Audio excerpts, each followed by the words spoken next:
Let us not forget everything that happens is by the will of Allah. It's time to unite and stand, and we will be the best amongst men. It's not time to be extreme or usually unthinkable, but to stand together as one. Into Sunnah followers, streaming every day, various platforms. Trust me, you'll find a way. Sunnah followers. This is Yusuf, and this is Ayub. And if you are benefiting like we are from the classes and the ongoing programming, tuning into the Sunnah followers, please donate. Let this be an ongoing Sadaqah Jariyah on your behalf. You're helping the kids, the converts, and everyone seeking knowledge. And it's a wealth of information every day you tune in. Don't forget, you are being rewarded for your generous donations to keep this programming on air. You know, just like what you're hearing, put your dollar where the dollar's at, right here on Sunnahfollowers. Don't forget, donate right here to Sunnahfollowers and dollars at. Assalamu alaikum rahmatullahi wa barakatuh.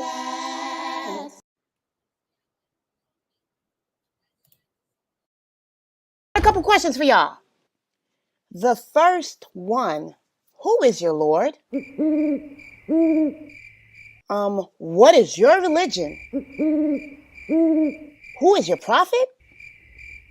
Now, I know this sounds crazy, but if you're one of those people that have been trying to get information and you come across this, or even this. All right, take a listen. Assalamu alaikum. I am Sister Laila Nasheeba, the Managing Director and Founder of Sunnahfollowers Online Islamic University. As you know, we have classes every day beginning at 6 p.m. Eastern Standard Time. And we cover everything from Aqidah, which is your belief system, to Seerah, which are the stories of the Prophet, sallallahu alaihi wasallam, the story of the companions. Please join us every day beginning at 6 p.m. Eastern Standard Time. And we are broadcasting and streaming live on Facebook, YouTube, LinkedIn, DLive, Trovo, and Twitch. Assalamu alaikum wa rahmatullah. Ina alhamdulillah wa salat wa salam ala wa rasulullah. Welcome everyone to the first class here for today at Sunnah Followers, which is our Aqidah class. And this is the most important class that any of us will ever indulge upon, because again, if your belief system is not correct, then none of your good deeds, and I do mean not any of them, will be accepted. So that's why we stress Aqidah classes here at Sunnah Followers, because again, you don't want to be the person who the Prophet sallallahu alaihi wasallam warned about, the person who will wake up on the day of judgment and have to stand before Allah and be bankrupt of all his or her good deeds, because Allah is not going to accept them because they were upon some weird belief system. They were celebrating birthdays. Oh yeah. I keep telling you Muslims that stuff is haram. That's an act of worship. We don't worship anyone but Allah. Just because your child was born, you think that everybody should come and wish him to have a happy birthday, that he's deserving of presents and gifts and money and cake and candy and ice cream because he was born. That's worship. That's an act of worship. We don't worship anyone or anything other than Allah. So you don't want to be bankrupt, because when Allah tells you, why were you worshiping your children and your grandchildren? Why did you want the people to worship you? I'm the one that blessed you with the age of 80 years old. You didn't make yourself live to be 80. That was me who did that. But you felt that you were worthy of worship for that? Get ye in the hellfire. All your good deeds are lost. You will burn, baby, burn. Disco fever with John Travolta for eternity, because you worshiped yourself. Oh my God. Can y'all imagine a lot of people like that? Remember, there will be more people in hell than paradise. Out of every 1,000 people, 999 of them are going to be in hell. That's a lot of people. Do you even know 1,000 people?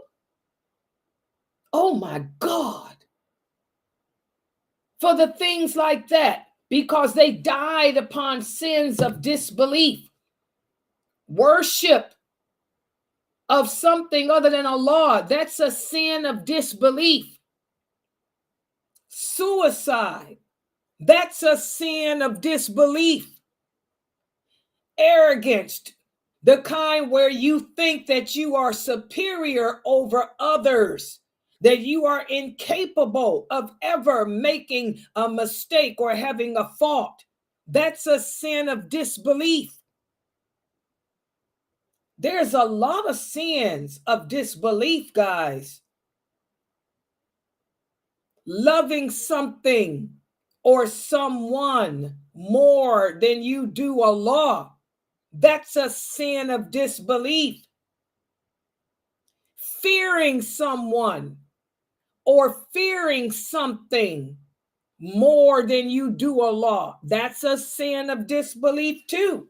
Everything has to be balanced with us. Remember, as Muslims, we are people of dignity. We are people of humility and balance. Just like the ad says, with dignity, humility, and balance.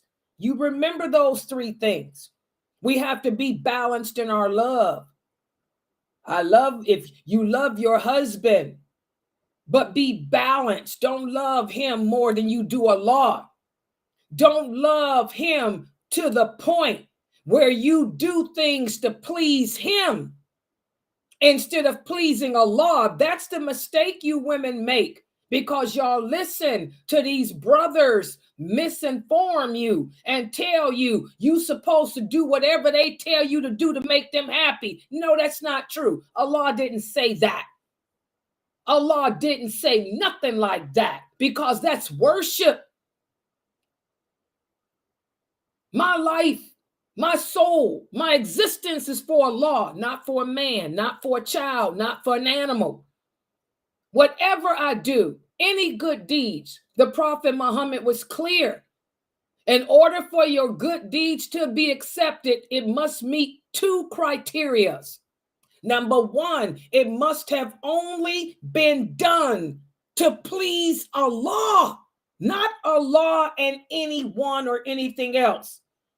In a beautiful hadith qudsi, the Prophet sallallahu alaihi wasallam tells us that Allah says, I am not in need of anything that a person does for my sake and somebody else's. So no, you don't do things to please your husband. You do them to please Allah. Y'all understand what I mean? What I'm saying? What I'm meaning? Let me break it down in plain more, because this is a question. One of the sisters wants me to explain this. I'm breaking it down.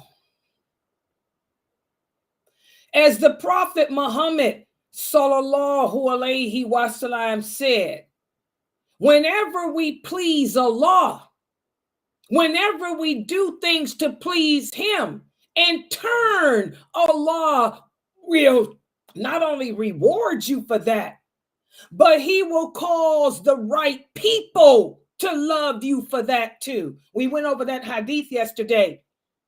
When Allah loves a person, He calls the angel Jibril and he says, oh, Jibril, I love so-and-so. And I want you to love so-and-so too. So Jibril will go and announce to all the inhabitants of the heavens, Allah loves so-and-so. So he wants you to love them too.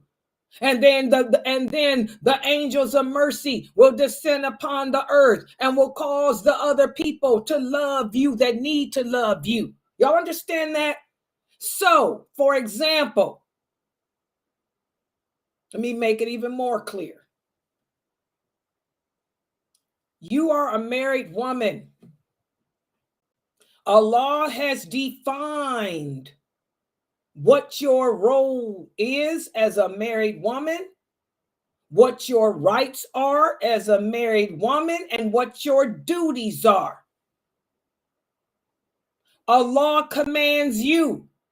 He says, if you are a woman who believes in him, you will obey your husband in what he tells you to do, as long as he's not telling you to do something that contradicts what I say. That's what Allah says.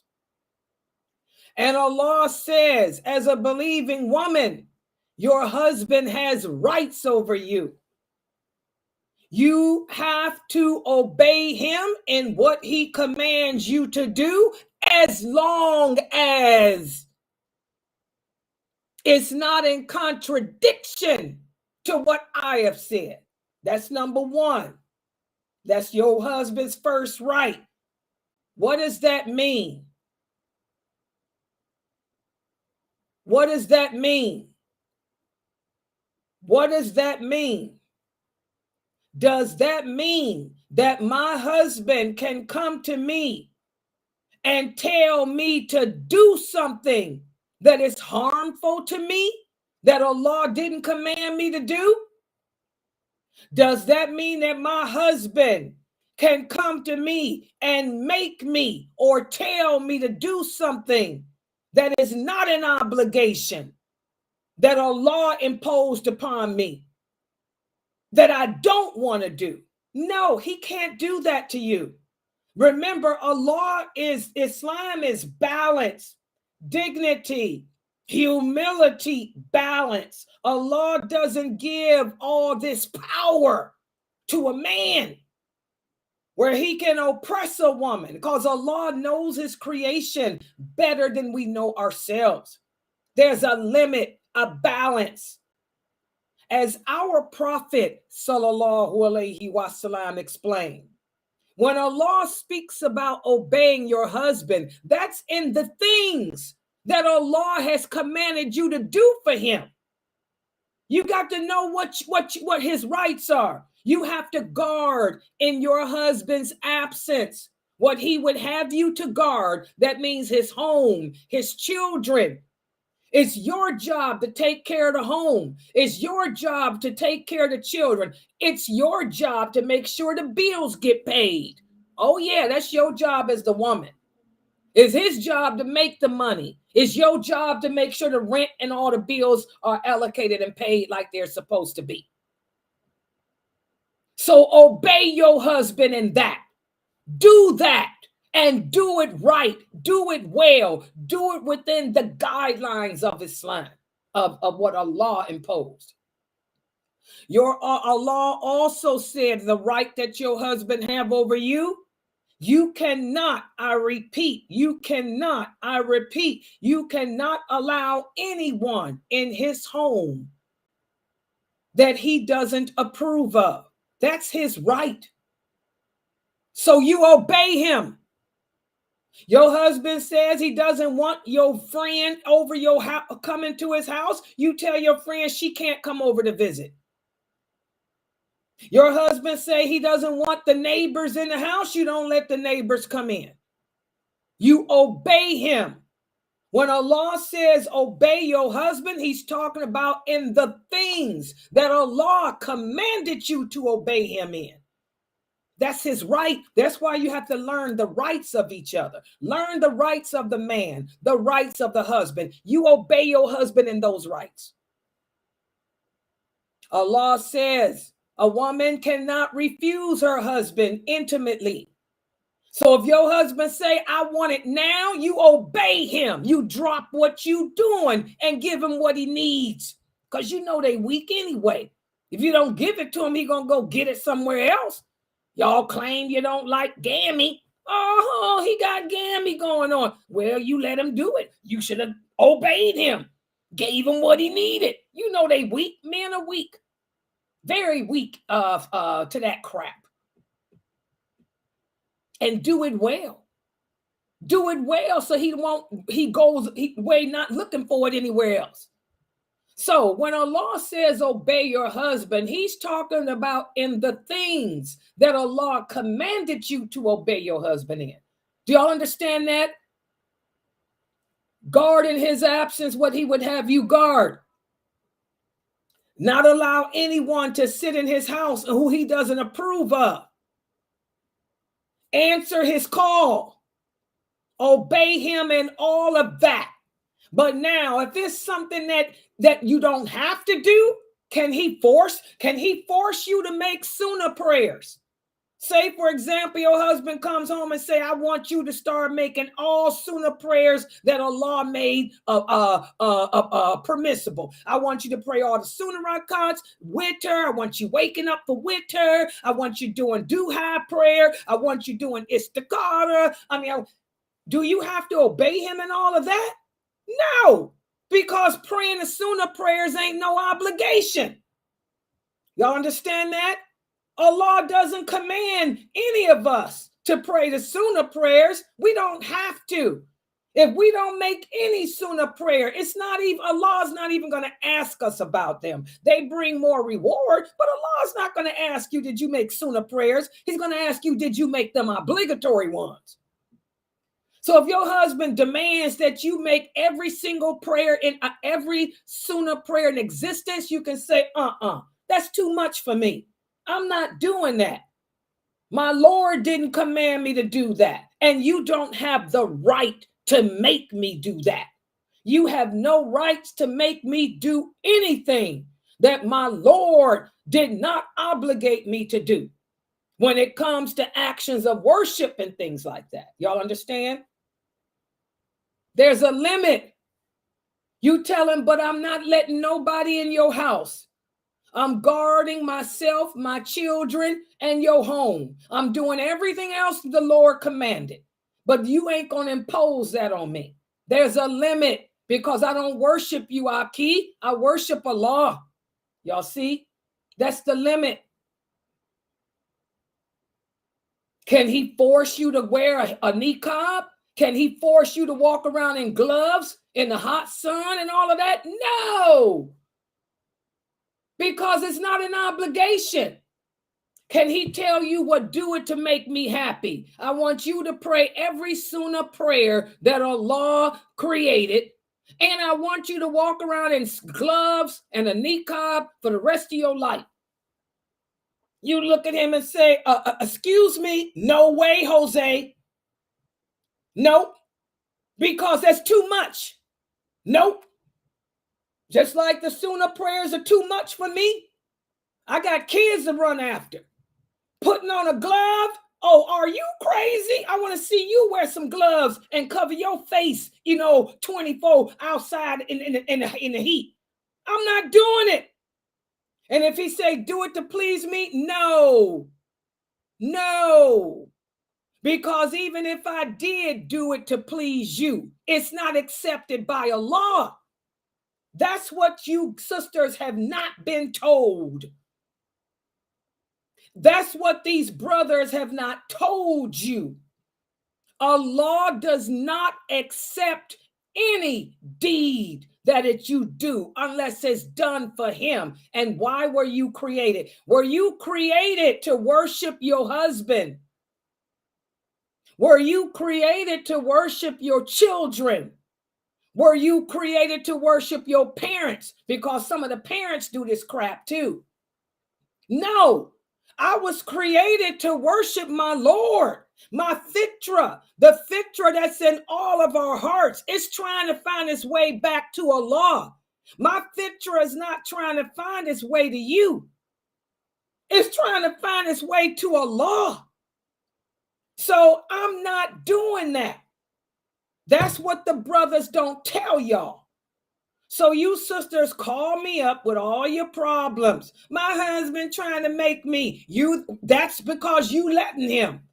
You don't have to obey nobody on this planet if they're trying to tell you to do something that Allah didn't command you to do. Be it your husband, be it your mother, be it whoever. Y'all understand? Because even if you did it to make that person happy, you wasted your time. You just oppressed yourself. So you walked around with gloves on and your face covered with a hole in your head, miserable, dejected, oppressed, because you chose to, because Allah is not accepting it. He gonna look at you on the day of judgment and say, wait a minute, I didn't command you to do that, number one. You were created to worship me. You chose to make your husband happy when your life should have been making me happy. And the way to make me happy is to fulfill the obligations I imposed upon you and know when to hold and when to fold. Dignity, humility, and balance. You didn't balance yourself out, sister. Every Muslim should know their strengths and their weaknesses. I know mine. Can't no man make me do that crap. And believe you me, they tried. I ain't wearing nothing. Are you out? I want to see you put on some gloves, dude, and cover your face up and go out there. Get on out the house. Let me see you do it. You better get out of here. It ain't happening. I know when to hold and when to fold. But now call me to do my intimate duties. Hey, y'all got to go. Ain't gonna be no classes. Hello? If I was married, brother man said, Layla, I need you now. Excuse me, no classes today. See y'all tomorrow. We can really take care of business. That's different. Sister Layla, I don't want this person over my house. No problem, Aki. It's my husband's home. You ain't coming in here. Sister Layla, I don't want your family over. I'll even accept that. Family, we can meet up on Zoom. What happened? Okay, but now you're going to make me do something I don't have to do? Oh, no, I'm sorry. That ain't happening. No, no, no. Obey you in what Allah commands me to obey you in. That's it. I obey you in what Allah commands me to obey you in. But you are not Allah. You sisters have to stop trying to feed the narcissistic ego of your husband. The narcissistic ego of your husband wants to be worshiped because that's what all of us want as humans. The soul is criminal. The soul is criminal by nature. The soul wants to feel superior. The Prophet Muhammad said this. Every human soul craves to be superior over others. Your husband wants to be worshiped. You got to break him out of that. I ain't worshiping you. You better go somewhere, dude. You better go make some 2 rakats. Ask Allah to take it away from you. So it's their nature to try to make you. It's my nature too. All of our nature. We all are capable of that. They want to be worshiped, just like you as a woman want to be praised. So you tell them, Aki, you going too far. I obey you in what Allah commands me to obey you in, but I'm not, hey, I love me. I ain't going to end up in hell because of you. And you remind him, just like you got El Hureen waiting on you, there's thousands. I mean, thousands. There's thousands of prophets and there's thousands of companions that could be waiting for me. So you better balance yourself out, Aki, and accept that this I ain't doing because I ain't got to do it. And move on. You sisters understand Did I break that down for these sisters here? Because these are the questions I got today. Every day I get these questions from you sisters about this stuff. Did I explain this to them well? Anybody in Zoom? Yes, you did. You new sisters got it? So we obey them in what Allah commanded us to obey them in, but there's a limit. There's a thin line between obedience and worship. Thin line between obedience and worship. Don't worship your husband, girl. Don't feed that ego. We're going to talk about the nature of the soul. We're going to talk about that desire to be worshiped that so many of these brothers suffer with. Okay? We're going to talk about that in a couple of the chapters of this book. As a good Muslim wife, you got to help your husband around that. You tell him, now you want me to worship you. There's a thin line between obedience and worship. Both of us, we worship Allah. I obey you in what Allah commanded, but that's it. I don't, you can't compete with my Lord. It's your job as a woman to keep your husband balanced. Khadija, radiallahu anha, she kept the Prophet Muhammad balanced. When he felt that he was going crazy, she balanced him. That's our job as a woman too, to keep our husband balanced. So when he come talking to you like that, don't turn it into a fight. When he come talking to you like that, telling you, are you supposed to obey me? I want you to wear gloves. I want you to stop wearing colors. I want you to cover your face. You say, lie, Aki. That ain't happening. Because number one, my Lord didn't command that of me. Number two, didn't you marry me because you wanted a righteous wife? Doesn't Allah say righteous women are for righteous men? Well, guess what? I have to balance you out. Nowhere does Allah say that you can force me to do something that I don't want to do. We're supposed to live together, as Allah says, in kindness, in love, in harmony. We're not supposed to impose conditions on each other to break us. In fact, the Prophet said, be careful with a woman. Don't bend her to the point of breaking her. Don't I cook your food for you? Don't I answer your call? Don't I obey you in everything that Allah commanded? Or am I not good with these children? Have I not sacrificed my desires to work and do other things to be here to give you what you want? So now I'm drawing the line. I don't have to cover my face. I don't have to wear gloves. I don't have to dress in black, although I look good in black, bro. I don't have to dress in black because guess what, brother? Even if I did do those things for you, they would never be accepted by Allah. And didn't you marry me because you wanted a righteous woman?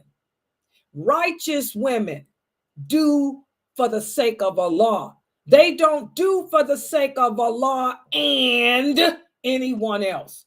Because to do for the sake of Allah and anyone else is shirk. And Allah doesn't accept it. So just remind him of that. If he's a good man, he's going to say, oh, okay, baby. All right, baby. And just tell him, I stay in the house.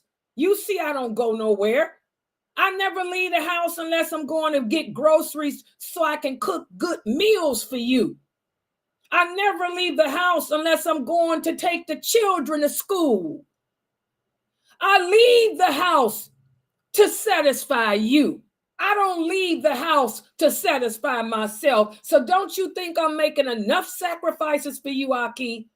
Because that's another right. That's another right. That's another right that the husband has over you. You cannot leave your home without his knowledge. So you remind him in a nice way. I don't even leave. Don't worry about my hands and my face, because don't nobody see me but you, unless I'm going to the grocery store and I make sure that I dress modestly the way Allah commanded me to dress. Or unless I'm taking the children to school. And even when I do that, it's the way Allah commanded. So Aki, we're okay. We're okay. You know, that's what you do. And he'll say, okay, okay. Then you tell him, now I got a reward for you. Guess what? Tell him to hit the back room. Then take him to the back room and call it a day or a night. And that's the end of it.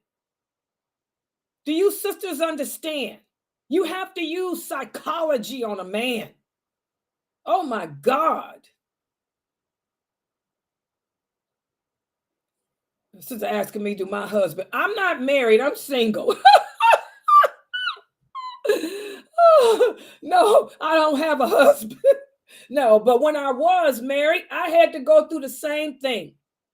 When I was married, my husbands came to me with that crap too. That's just the nature of a man. Every man wants to be worshiped. My first husband, my second husband, my third husband. Yeah, I've been married a couple times. They all came to me with that too. But I tell you, that's how I shut them all down.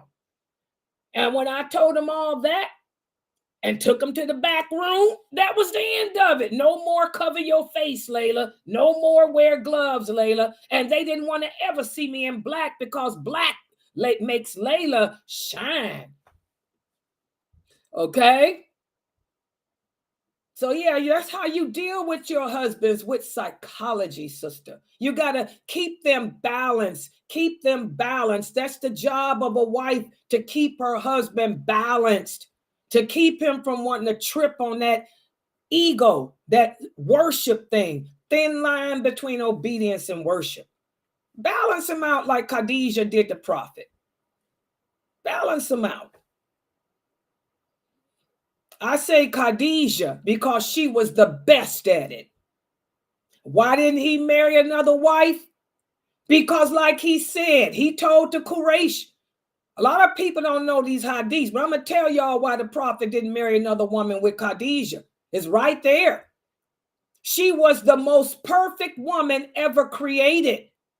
The only woman that could out-top Khadijah was Mary. Like he would tell Abu Jahl.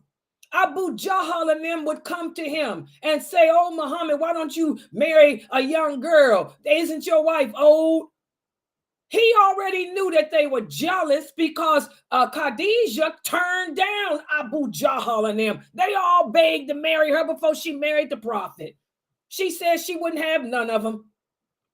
So the prophet would look at them and say, no, I have no need for no one. I'm fine with her. She's all I need, because she was the most perfect woman created besides Mary, the mother of Jesus.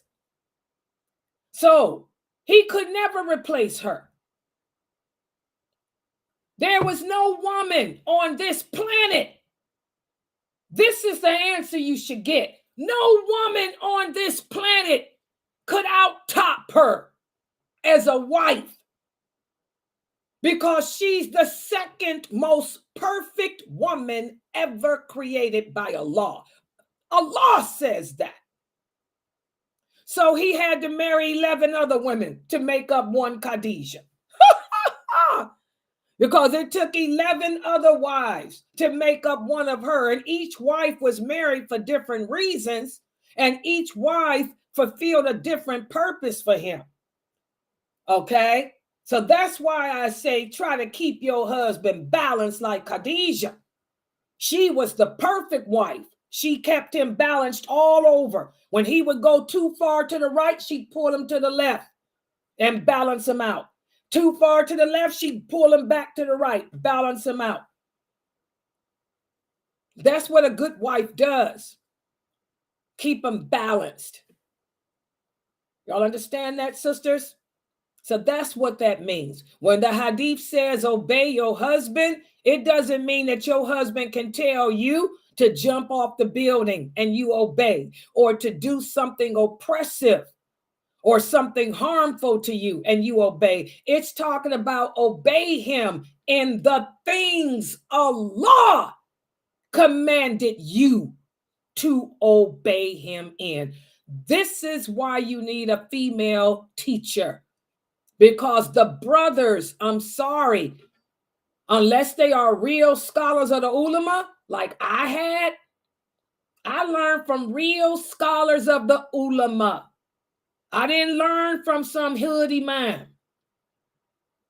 Unless it's a true scholar of the ulama, they're not going to explain this stuff to y'all.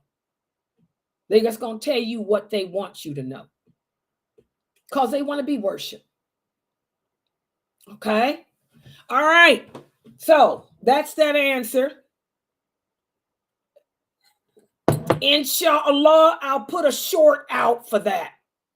You hear that, Geechee? I'll take care of that short too. Yeah. When I get those type of questions from my new shahadas, you know, like I did the jinn for the brother.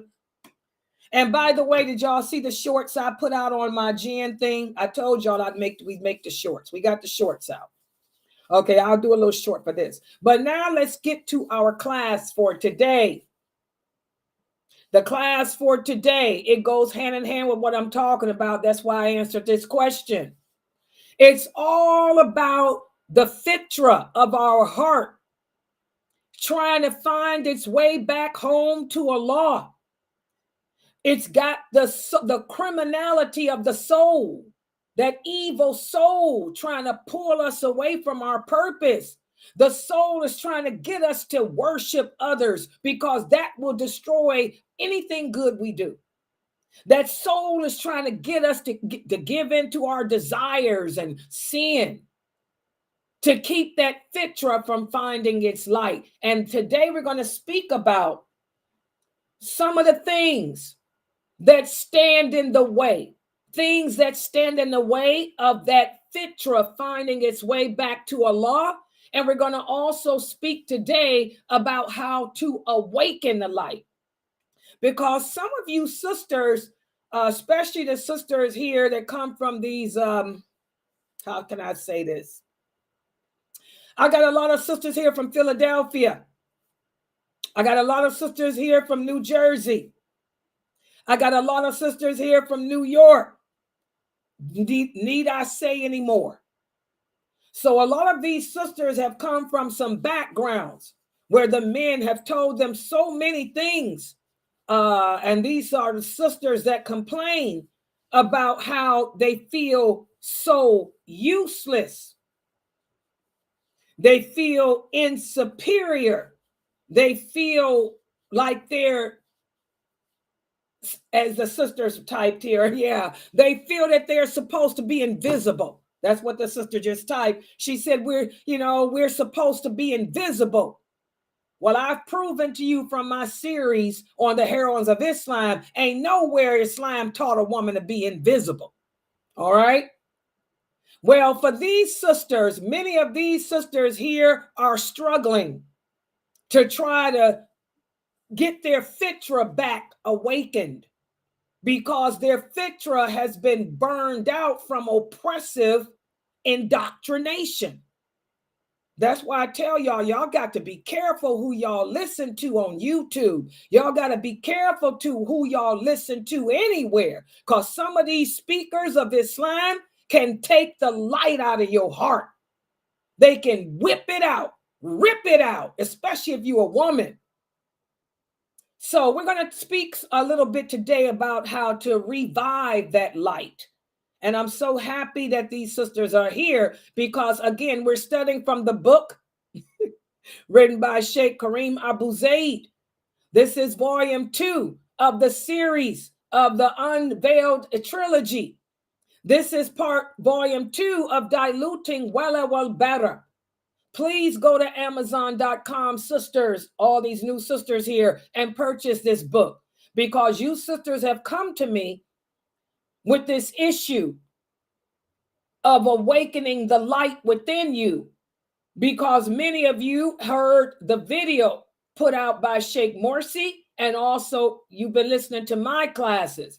And a lot of you sisters are saying that the hope is back in your heart because you were so broken from these brothers telling you that you have to be invisible and ugly and cover up your face and your hands and all that garbage.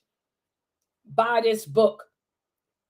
And today we're going to begin the chapter. And also it's pages. What's the pages again? Pages 75.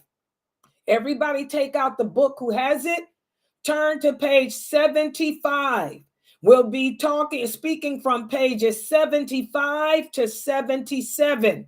It speaks about how to bring the light back into your heart and what things to stay away from that can put that light back out. So let me share my screen. Let me start it off this way.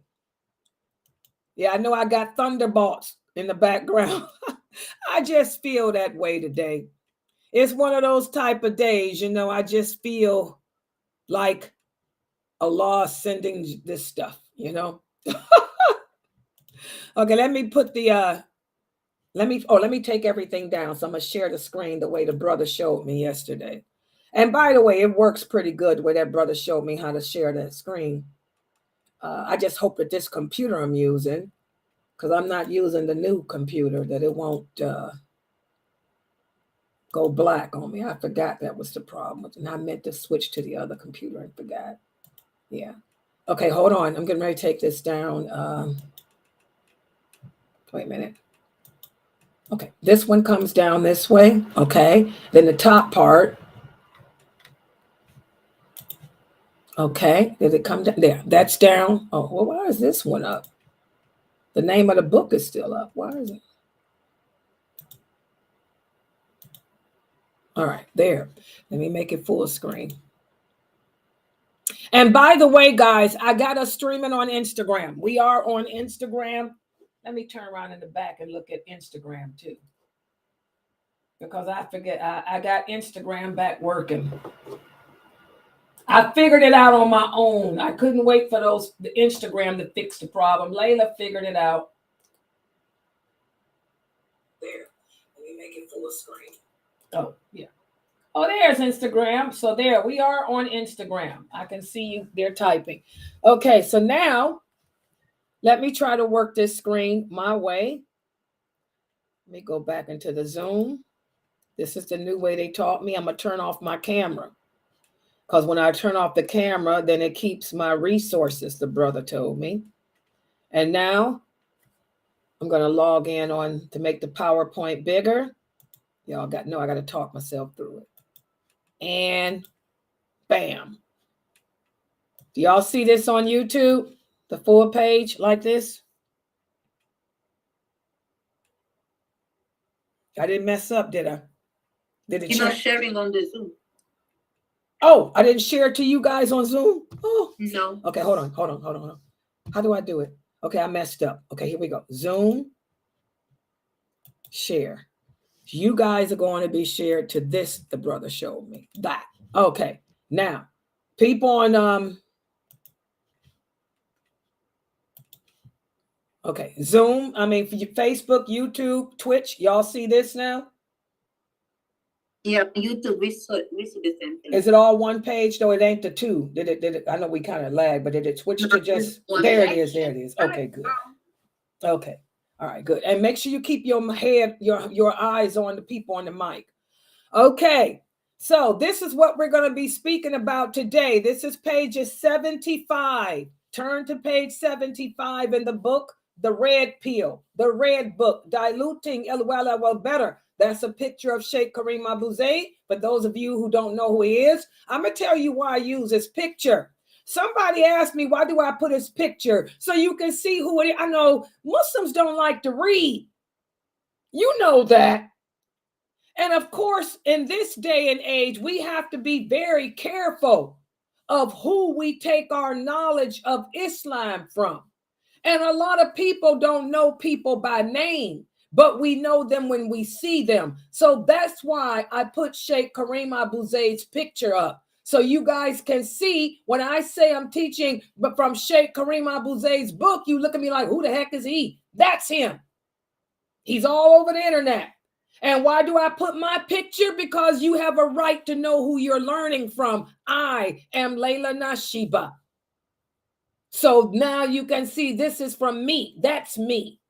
And that's the way I look in real life too. The original. Okay? So you know who you getting your knowledge from, because you have to know, man. People crazy nowadays. It's all kind of ruway bida out there. So that's why I put the pictures of everybody. Even on Sheikh Muhammad Saeed Atlee's ads, I got his picture too. For that reason, so y'all know who I'm talking about. People say, who is he?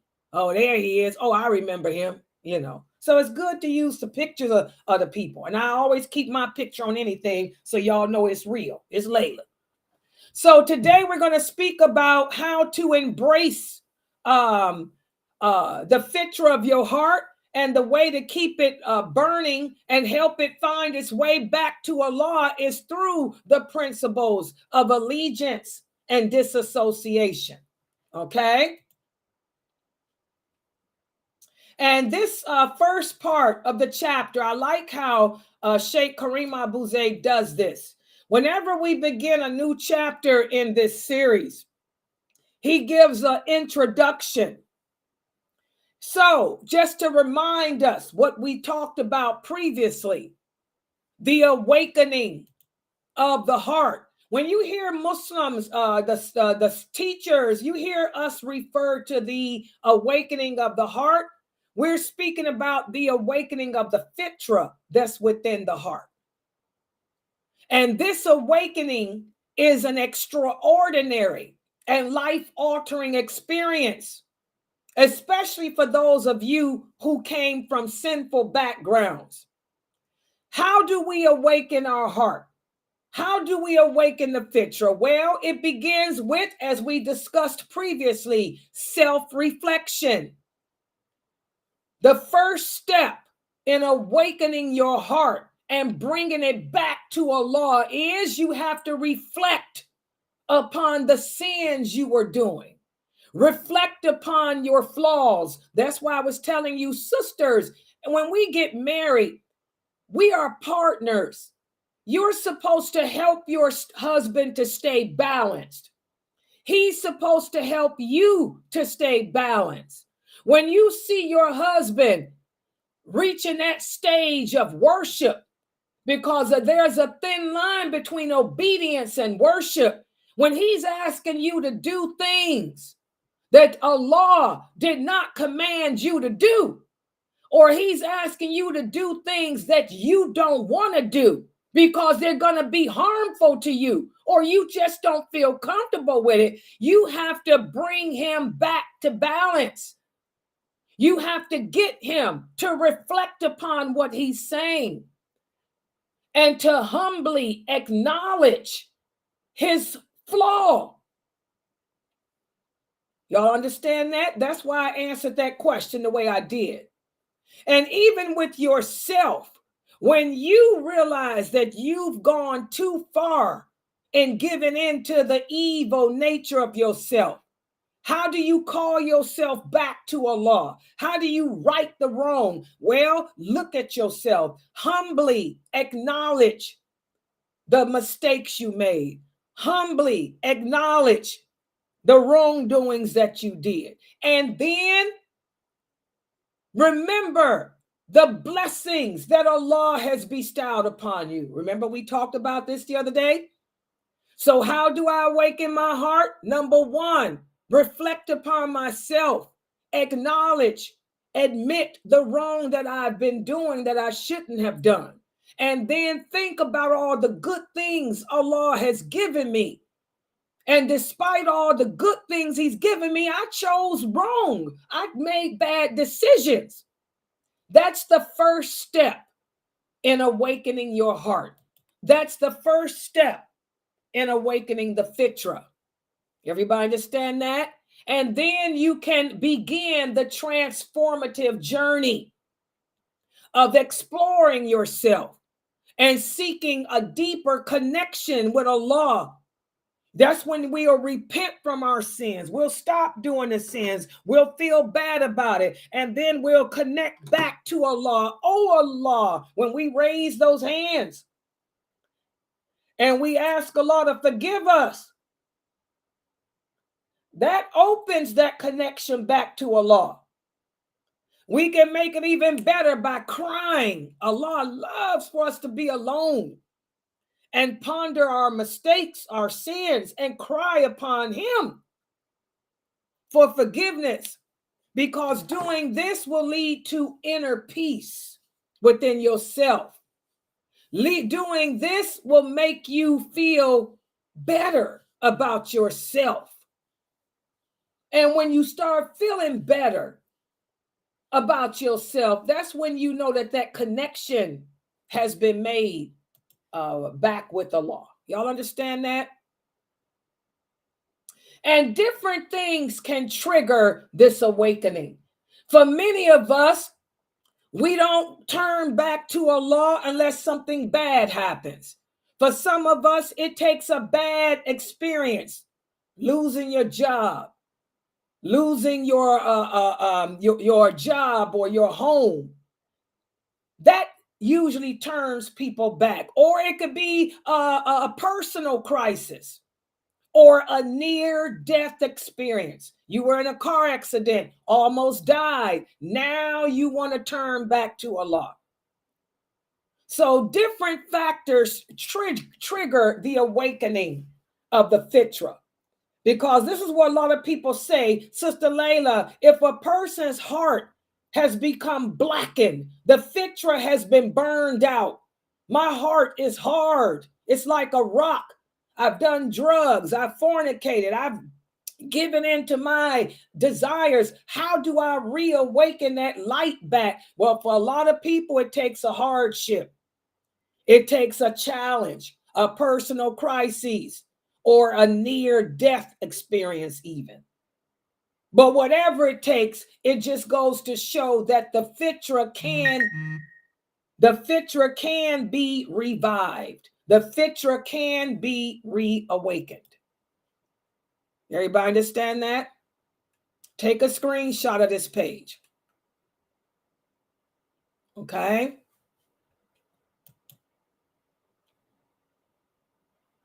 Also, in our pursuit of trying to awaken our hearts, we have to also recognize that a lot of pitfalls, there's pitfalls in life too that can stand in the way of our growth. Because remember, your jinn, he's in your heart hovering around just like that angel is. That angel's trying to help you ignite the fitra. That jinn wants to keep it burned out. So when that jinn sees that your faith is strengthening, that your fitra is becoming stronger, it's becoming lit up, he's going to have pitfalls try to stand in the way to hinder you. For example, remember our personal jinn, he knows your strengths, he knows your weaknesses. When he sees that the light of your fitra is being reignited, he's going to cause you to become lazy. He's going to cause you to procrastinate. He's going to cause you to put off doing good deeds, put off repenting, put off calling that sister that you hurt and apologizing to her. He's going to make you come up with excuses as to why you shouldn't return what you stole. So procrastination, this is a pitfall that many of us fall into that can end up causing the light within your heart that you just revived to go back out again. Remember, we are constantly fighting against that jinn. He knows you. He knows your strengths and weaknesses. Also, another way that jinn will stand between your light flourishing is he'll cause you to waste your time. He'll cause you to engage in unproductive activities. You listened to one of Laila Nasheeba's lectures. It touched your heart. You came into my website. You attended 2 classes. Alhamdulillah, your light, your fitra is back lit. The next day you go to sleep, you wake up and somebody calls you on the phone and say, hey, let's go bowling. You know, going bowling at 6 o'clock, that's the time that Sister Laila does her Aqidah class. That's 6 o'clock is not a good time. But instead of you saying no, you're going to go ahead because you want to hang out with the girls and you go ahead and go bowling. This is a waste of time. This is how your jinn tries to extinguish the light that you got burning again in your heart.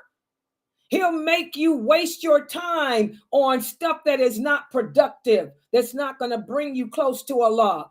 And I have a lot of people tell me that every time it's time for the 6 o'clock class, that's when my phone rings, Sister Laila. Everybody wants to talk to me on the phone. Everybody wants to come over my house. You're going to have to put your foot down and let the people know 6 o'clock is my time. Don't come over here at 6 o'clock. Oh, no, you got to turn around, sister. You didn't call. Ain't nothing coming between me and my 6 o'clock class. Y'all got to do that. You got to be strong. Even for a dyer like me, when does all the crap happen with me? The people in the Zoom room will tell you. 6 o'clock is when DoorDash finally delivers. I Instacart almost every day. And I Instacart at 2 in the afternoon. Most of the time, they don't bring the stuff to me until 6 o'clock. 6 o'clock is when my daughter decides to call. 6 o'clock is when Jayla decides to come over. 6 o'clock is when my mother wakes up and decides to check on me. So again, that's our jinn, he knows. So he's going to try to stand in the way of that which keeps your light burning and going to cause you to waste your time on stuff that's not productive, that's going to keep you away from this. I had a sister tell me today, the sisters in the mosque called her up. Somebody from the mosque called her and said, hey, we heard you sick. Why don't you come to the mosque and participate in our Quran reading class? We have it every day at 6. She said, well, no, thank you. Your Quran reading class is not going to give me what I get from Sunnah followers. She said 6 o'clock is Laila Nasheeba Aqidah. She told the sister Demaz, because reading the Quran with you and you don't know what you reading ain't going to help me at all. She said, I need to understand and ponder the words of Allah. I'll be learning from Sister Laila. And then she told him, and by the way, you should join too. So at least you know the meaning of what you're reading. SubhanAllah. So that's how your jinn works. He tries to get you to waste your time on stuff that's not important. Oh, we're going to read the Quran. Yeah, and you don't know what you read when you need to be listening to this class here. Also, another way that that the jinn tries to stand in the way of your fitra is by causing you to become lazy in regards to the acts of worship. Take away the love of it. In other words, the zeal for it. He's going to try to make you hate to pray. He's going to try to make you hate the idea of fasting. Because if he can make you hate the idea that you got to pray, the idea that you have to wear hijab, the idea that you have to wear abaya, this is going to keep you away from Allah. Okay? Also, ignorance. Allah hates ignorance just like I do. Y'all know, the people that know me know I can't stand an ignorant person. I have no tolerance for ignorance. Allah hates ignorance. Allah can't stand the ignorant fool. He says it in the Quran. An ignorant fool, Allah hates that. And this is what happens, you know, our jinn will try to keep us from learning the religion correctly. Our jinn will try to keep us. He'll have you indulge in Quran reading classes that are not no benefit to you because you don't understand what you read and what's going on, who, what, where, when, why. Rather than come in here and listen to Layla light the fire back in your heart to bring you back to Allah. Okay? He'll have you waste your time listening to people talk about their conversion stories. This is a big one for you new sisters. Let me talk about this for a minute. Let's talk about this. A lot of my sisters who are new, I got some new Muslims here. I'm in a couple of new Muslim groups. You sisters waste a lot of time listening to conversion stories. Listening to somebody's conversion story, how is that making you a better, stronger Muslim? What's the point? I don't get it. I can tell you in a nutshell. You are a Muslim because Allah guided you to Islam. That's it. You're a Muslim. Hello. The question is, what have you done since you've become a Muslim? I know a lot of people waste their time looking at YouTube channels of women talking about their conversion stories. Who cares? Everybody has a sad sob story, even Iblis. Iblis has a sad sob story too. The question is, what have you done since Allah supposedly taken you out of that story? I know Muslims, people who have been Muslim for 20 years, and they still don't know the Fatiha. Muslims, people who have been Muslim for 20 years and don't know the Tashahhud. People who have been Muslim for 20 years and don't know the lawful and the unlawful. But they've spent their lives traveling around the USA telling people their conversion stories. And these people can ask that person to recite the Fatiha. They can't. Ask them what the Tasha, or what's that? I read it off of paper. You've been Muslim 20 years, and all you got is a sad sob story to tell. So ignorance of Allah, ignorance of the Quran and its meaning, ignorance of this religion, this is a pitfall that many of us fall in. We think all we have to do is say La ilaha illallah and that's it. Now we go into paradise. That's not true. As Allah says, just because you say you believe in him, don't mean that you do. How can you be Muslim 20 years and don't know the Fatiha and the Tashahhud? How can you be Muslim 20 years and you don't even know the lawful and the unlawful? You don't know how to dress as a Muslim woman. You don't know what's haram for you as a Muslim woman to wear and what's not. You should know that. You don't know anything about the menses.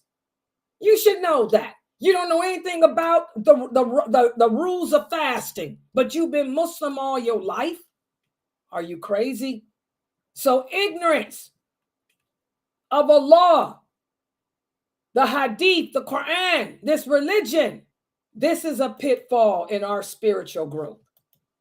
Okay? Also, being attached to the life of this world. Oh, this is a big one. It's all about making that money. Money, money, money, money. Hit it. Money. It's all about the money. So we too attached to this world. You don't have no time to go to the mosque as a man and pray, but you got time to go play baseball and football on the weekends and basketball on the weekends with your Kaffir friends. You can't come to Laila Nasheeba's classes to learn your deen, but you got time to go skating. This is your day off work. You can come here to learn today, but no, you want to go and make that money. So I'm going to pick up some overtime. You know, too many of us are too attached to the life of this world. We're chasing a dream, chasing a dream in this world. This keeps our fitra from finding its way back to Allah. Also, another pitfall in our spiritual growth is being weak in your certainty about the hereafter. In other words, this is one of the things about man. Man wants to live forever. You heard it. I want to live forever. There is no forever in this world. We have to learn about the hereafter. The punishment of the grave is true. The punishment of the grave is real. The punishment of the hellfire is true. The punishment of hell is real. So we have to take everything that Allah has told us about these things seriously. Because if we thought about death more, if we thought about how short our time here on this earth really is, we'd make better choices. We'd find the time to tune in to Sister Laila. We'd find the time as a Muslim man to get to the mosque to pray. Also, another pitfall that stands between our hearts finding its way back to Allah is fear. Fear of failure. Again, we have to be balanced. As Muslims, we have to balance our love, balance our fear. We have to have trust in Allah, hope of His forgiveness. A lot of Muslims come to me and say, Sister Laila, my sins are so bad. How do I know if Allah is going to forgive me? Because He said He will. He said, as long as you stop the sin, as long as you feel guilty about it, and as long as you have no desire to turn back to it, He will forgive you. He said it doesn't matter if your sins were as large as an ocean, He will forgive them. You have to trust in that. You have to trust in Allah. Rely upon Him. Understand that He's the one that can benefit you, that only He is the one that can harm you. So stop fearing failure. But what about the people around me? I don't want to wear hijab, Sister Laila. I'm so afraid that I live in hillbilly honky town. You live in hillbilly honky town. So what? There's a lot of people that lived in hillbilly honky town. No one can harm you unless Allah allows it. And if you live in your life trying to please Him, do you believe Allah is going to allow somebody to harm you? If you become an awliya of Allah, Allah says He becomes a ferocious lion against anyone who tries to harm any of His allies. So you put that hijab on and you walk out that door with your abaya and hijab on and you hold your head up high and say, La ilaha illallah, Muhammadur Rasulullah, and trust in Him and keep it moving, whether you in hillbilly Honkiesville or not. Also, another pitfall in the pursuit back to Allah is the lack of discipline, self-discipline. I keep telling you guys, the strong believer is more loved by Allah than the weak one is. We have to work on strengthening ourselves and disciplining ourselves. If we understood that we were created to worship Allah and that our purpose is to prove to Him that we believe in Him, that can help us to become more disciplined in performing our obligations to Allah. And even when performing them, be balanced. If making all the sunnah prayers is too much for you, then don't pray them. Pray the fard. You got to crawl before you walk. You got to walk before you run. This is one of the new sisters. She said, Layla, I feel so burnt out. I said, from what? She said, from praying. I'm starting to not like it all. It's too many Sunnahs. I told her, but don't pray the Sunnahs. You're a new Muslim. Pray the obligatory prayers and keep listening to me and learning from us. Because the more your faith grows, the more you will want to do the voluntary deeds. So if you feel that doing the Sunnah prayers is too much, then don't do them. Do the fard. The religion is easy. Don't make it hard on yourself. Start off with the things you have to do and then work yourself up to the things you don't have to do.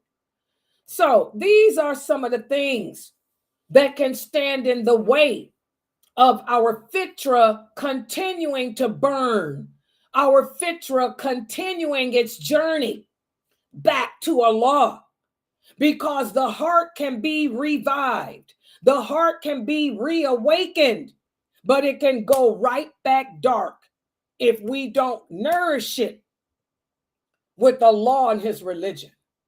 So now let's see how well you guys can do with this quiz I'm getting ready to give you. Question number 1. How does a person achieve the awakening of the fitra of the heart? In other words, what do I have to do to awaken my heart? Anyone? My heart is dead, or my heart is weak. My fitra is weak. What do I do to make it strong? How do we start it up? Go ahead, anybody. Well, first you have to experience something that's going to shake it awake, like a near-death experience or loss of income, loss of home, maybe a good reminder. And then you have to realize the blessings Allah gave you, which then makes you realize all the sins you commit, despite all these blessings He's given you. So you admit the sins that you do, and you have to stop them and seek forgiveness. What do you guys think about her answer? Yeah, I agree. MashaAllah, good job. And somebody please keep an eye on YouTube and see what they're typing too. Good job. That's exactly what you do. You have to do some self-evaluation, recognize the good things Allah has given you and the bad things you've been doing, and then change. That's the first step in wakening it up. Good job. What about this? The second question. Awakening one's fitra. If we can awaken our fitra, this will help to fuel our what? It's a statement that y'all have been hearing me say for the past month. If you ponder the meaning of it, it's powerful. When you awaken the fitra of your heart, the fitra is what fuels your what? What does the fitra fuel? Your faith, your iman. Exactly. It fuels your faith, guys, your iman. The stronger that fitra is, the brighter that light is. Now y'all see all those hadiths where the prophet speaks about the heart being hard, the heart being bright. The brighter, he's talking about the fitra. The brighter your fitra is. Now do y'all see why you're not a revert? Because that fitra is never left. Your fitra was always in you. So what are you reverting to? You ain't reverting back to being a demon? I don't know. You a convert. You ain't no revert. You a convert. Okay, once you awaken that light in your heart, that fitra, the stronger that light is, the stronger your faith. The dimmer that light is, the dimmer or weaker your faith. Good job. What about this? On YouTube, Jamila said, if I'm weak in my heart to get strength, I will continue to come to the class and hope for strength in my heart and faith, and it will fuel my iman. Exactly. Good job, Jamila. It fuels your iman. Exactly. Jamila knows how to keep hers fueled. Jamila and Anissa, I was talking about Anissa today. The sisters, my regular students here, especially the older women and the younger too, because Israel's the same way. And so is Pfizer and Mayleon and them. My students here know, they tell people 6 o'clock is my class. Oh no. They'll tell people in the heartbeat, I can't hang out with you. Oh no, you can't come over here. It's 6 o'clock. They turn off the TV and put it on the Sunnah Followers channel and make the kids sit down and watch. Latifah's grandbabies call me grandma. I think that's so cute. Sister Latifah's grandkids come over at 6. She turned me on and they say, hey, grandma. All right. So again, guys, exactly, the stronger your fitra, the stronger your faith. The weaker it is, the weaker your faith. Good job. What about this? What are some factors in life? I hope y'all was paying attention. What are some factors in life that can lead to the awakening? What are some things that happen in life that can cause your heart to awaken?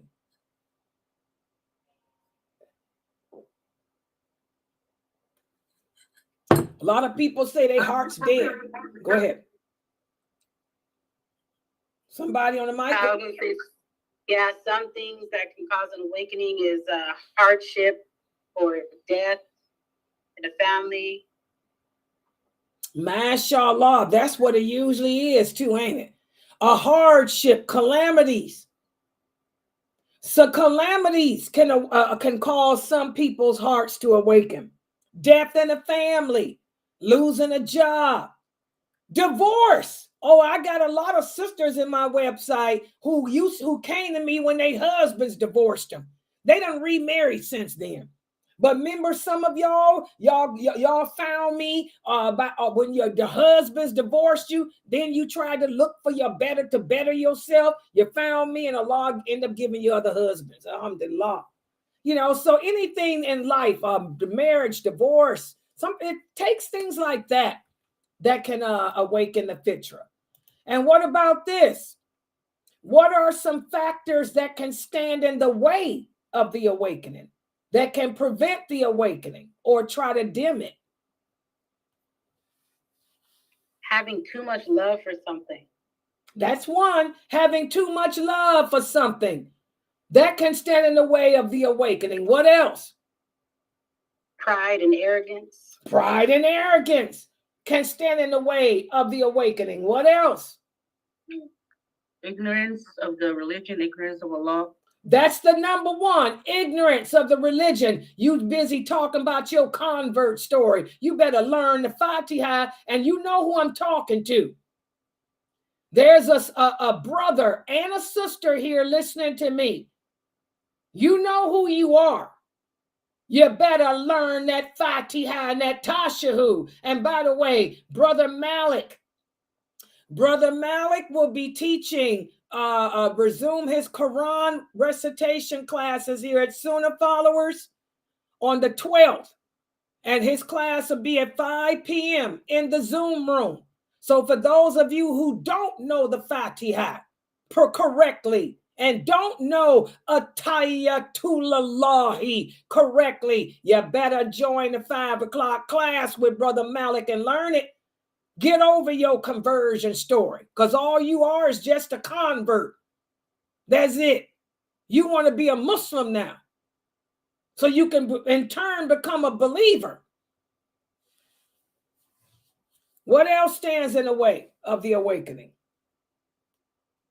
Also engaging in things that will waste your time, like when there's time for class or the time for learning about Allah. You go off and do something else, or you get distracted and you allow that distraction to take you away from learning. Exactly, guys. How many of us waste our time?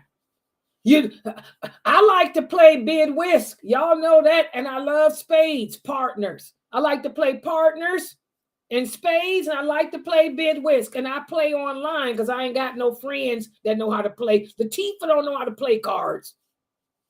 So I play online with the people. But I make sure I don't waste my time doing that. I'll spend an hour doing it every now and then and keep it moving because I got videos to put out, PowerPoints to do, etc. But it's easy. My Jen tells me all the time, girl, go on there and play a game of whisk. I be wanting to play whisk so bad because I love bid whisk. I can play it all day and all night. Do a Boston on you. Oh, yeah, I'm taking you to Bean Town. Oh, yeah, I love to take you to Bean Town. And my GM be like, Layla, go take him to Bean Town. But I be too, now I got to fight against that. What else? What are some more factors that stand in the way? Sister Fatima said other people. And Halima said avoiding learning of the religion. Sakina said wasting time on things and people that take you away from improving your knowledge. And lastly, Jamila said, listen at other who tell me reading Quran and they don't know the meaning, just wasting my time. Exactly. All of those are great answers. You know, we have to be careful, guys, what we do. You know, we have to be careful of the time that we spend here in this world, because none of us are going to be here forever. You know, life is short. Life is very short. You know, I'm here today. I can be gone tomorrow. The question is, how did I spend my time? Did I make the most of my time here on this earth? Because we talked about how when we die, we'll be begging to come back. When those angels pull our souls from our throats, we're going to be begging, oh, give me another chance, just 1 hour, just one more day. Just one more day to find the law. I promise I'll do all the prayers. I'll do everything good, but there is no coming back. So we got to make the most of our time here. We have to nourish the fitra. That fitra is the only good thing that's left over from the soul. The rest of the soul is bad and dirty. Okay? That fitra, he's on a mission. She's on a journey. She's trying to find her way. We got to help her back. She wants to be in the company of Allah. She wants to be in the company of the angels. She don't know what happened. All she know is she was in a beautiful existence. And now she's in this human body and don't know what the heck is going on. Fighting between a jinn and a soul, you know, with an angel trying to keep her balanced. We got to help that fitra. We got to take life more serious. All right, I'm going to stop right here. Subhanaka Allahumma wa bihamdika ashhadu an la ilaha illa anta astaghfiruka wa atubu ilaik. Are there any questions? You guys did good on the quiz today. MashaAllah. Good job, Brother Musa. He said too attached to this world. Exactly, thinking we'll never die. Your personal jinn. Good job. Good job. All y'all's and car accidents. Oh, that happens to a lot of people. They get in a car accident and all of a sudden, I'm in an accident. Now I want to turn back to Allah. And they turn back. But how long do they stay?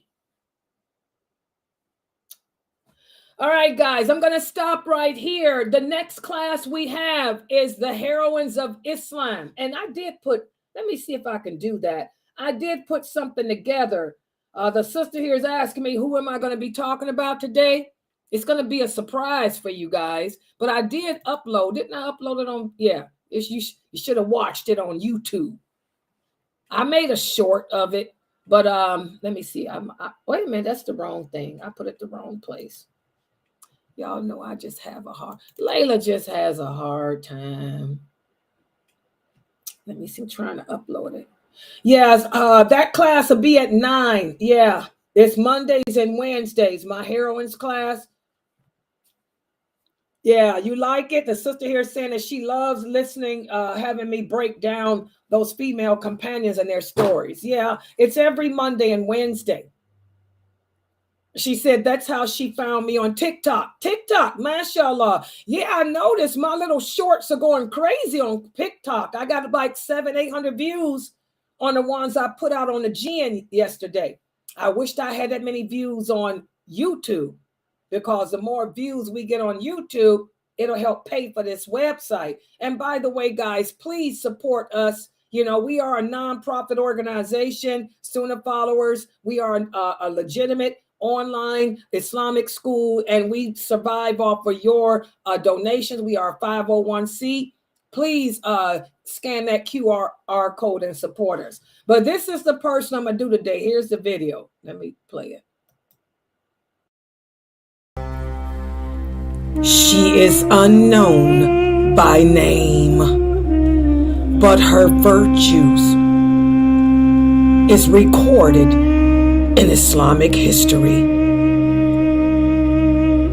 When the Prophet Muhammad sallallahu alaihi wasallam suggested to her parents for her to marry another man who was not so loved,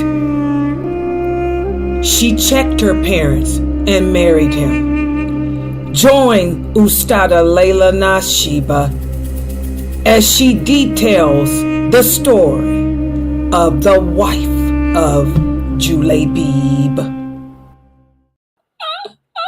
Yeah, nobody knows her name, but you guys have heard Mukhtar. That's one of Mukhtar, my cousin Mukhtar's favorite companions, Julaybib, his wife. No one knows her name, but her virtues, her faith has made history. So we're going to talk about the wife of Julaybib today, inshallah. So that's going to be at 9 p.m. Eastern Standard Time. 9 p.m. Eastern Standard Time, okay? So let me log out because I got to finish the PowerPoint. I didn't even finish the PowerPoint on it. So let me finish her PowerPoint. And inshallah, I'll see you guys at 9 p.m. Subhanakallahumma wa bihamdika ashhadu an la ilaha illa anta astaghfiruka wa atubu